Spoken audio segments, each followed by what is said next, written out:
নমস্কার। প্রথমে আপনাদের আপনারা আমার চ্যানেলটি সাবস্ক্রাইব করবেন, ভিডিওটি লাইক ও শেয়ার করবেন। পাকিস্তান হঠাৎ ঘোষণা করেছে তাদের প্রধানমন্ত্রী শাহবাজ শরীফ তিনি চীন যাবেন কেন?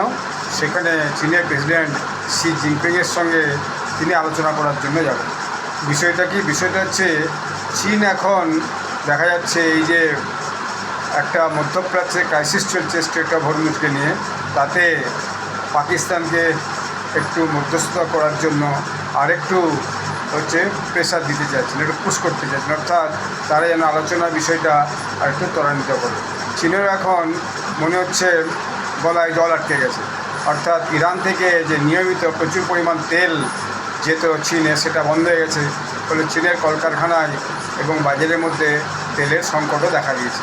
আমেরিকা তার নেভাল ফ্লিট দিয়ে স্ট্রেট অফ হরমুজের বাইরে যে সমুদ্রের মধ্যে চারিদিক ঘিরে রেখেছে, সেটা একটা কারণ।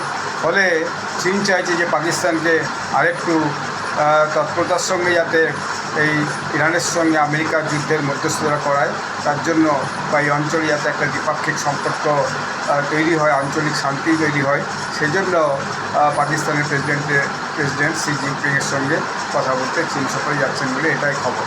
এখন বেজিং কি বলেছে? বেজিং বলছে যে পাকিস্তানের প্রধানমন্ত্রী শাহবাজ শরীফ এই সপ্তাহের শেষের দিকেই শি জিনপিংয়ের সঙ্গে আলোচনার জন্য চীনে আসছেন, এবং তবে সেই আলোচনার মধ্যে যে চলমান যুদ্ধ যেটা চলছে স্ট্রেট অফ হরমুজকে নিয়ে পাকিস্তানের ইরানের সঙ্গে আমেরিকার, সেই বিষয়টা আলোচনা থাকবে কি না সেটা তারা অবশ্য নিশ্চিত করে বলেন।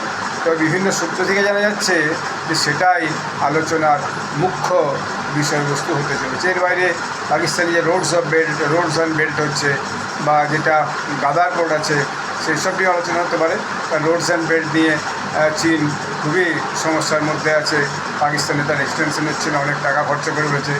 গাদার পোর্ট নিয়েও আপনার সমস্যা চলছে। সেখানে দেখা যাচ্ছে বালুচ যোদ্ধারা বিভিন্ন সময় ঝামেলা করছে, এবং বালুচিস্তানে চীনের সঙ্গে বালুচ যোদ্ধাদের একটা সংঘর্ষ প্রায় লেগেছে। সেখানে চীন সৈন্য মোতায়েন করেছে, এবং সেখানে পোর্টে চাইনিজ কর্মীরা খুব নিরাপদ অবস্থায় নেই। সেগুলোও হয়তো আলোচনার মধ্যে আসবার সম্ভাবনা আছে। ধন্যবাদ।